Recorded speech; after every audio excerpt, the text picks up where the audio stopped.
दिलवा तोरे नाम पुकारे हो सजना, रात दिन तोरे सपना निहारे हो सजना।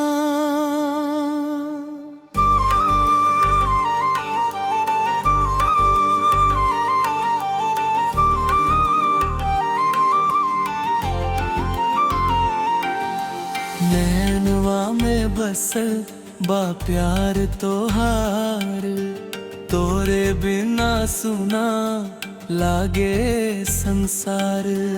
तोरे खातिर धड़के दिलवा हमार, तू ही बाड़ू अब जिए के आधार। आजा बलमुआ अब देर ना कर, तोरे बिना मुश्किल बा सफर। जब से तोहरा से नजरिया मिलल, सुना दिलवा में फूल खिलल। तोहरे हंसी लागे चांद से प्यारी, लगलू तू दुनिया से न्यारी। मीठ बोलिया मन हर लेवे, प्यार के रंग दिल में भर देवे। सांस सांस में बसल बाड़ू हमरा दिल के धड़कन बाड़ू। ओ सजना हो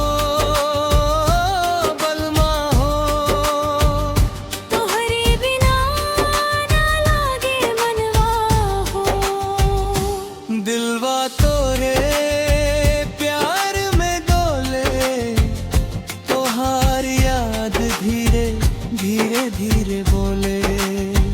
बरखा के मौसम प्यार जगावे, भिंजल मनवा गीत सुनावे। रिमझिम बूंदिया जब बरसे, दिलवा तोरे खातिर तरसे।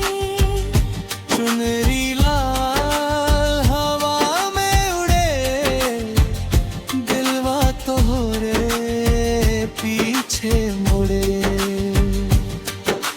हाथ पकड़ के साथ निभैहा,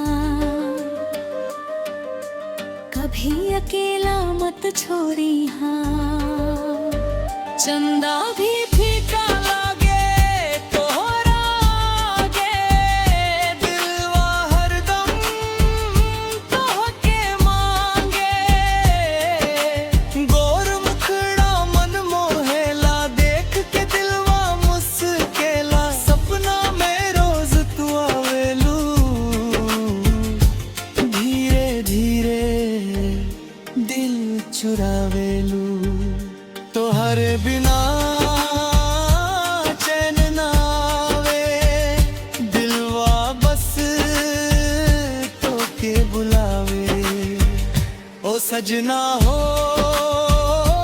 बलमा हो, तोहरे बिना ना लागे मनवा हो।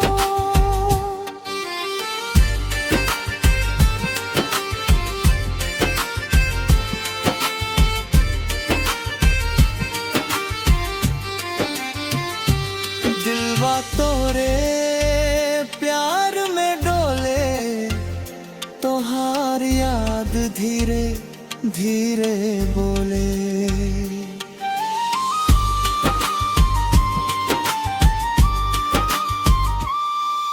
सातों जन्म साथ निभाएब,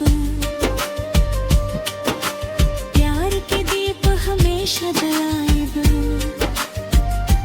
दुख सुख में संग रहब हम, तोहरे खातिर सब सहब हम। तोहरे हाथ में हाथ धरब, सपना की दुनिया साथे सजाएब। रौरा बिना सब अधूरा, तू ही लागे लू सबसे पूरा। चांद से उजियार लागेलू,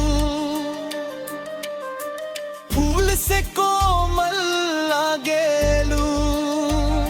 तोहरे खातिर गीत बनाऊंगी, दिल के हर बात के हवनी। दिलवा तोरे नाम पुकारे हो सजना, रात दिन तोहर सपना निहारे हो सजना। तोहरे संग जिंदगी बिताई, हर जन्म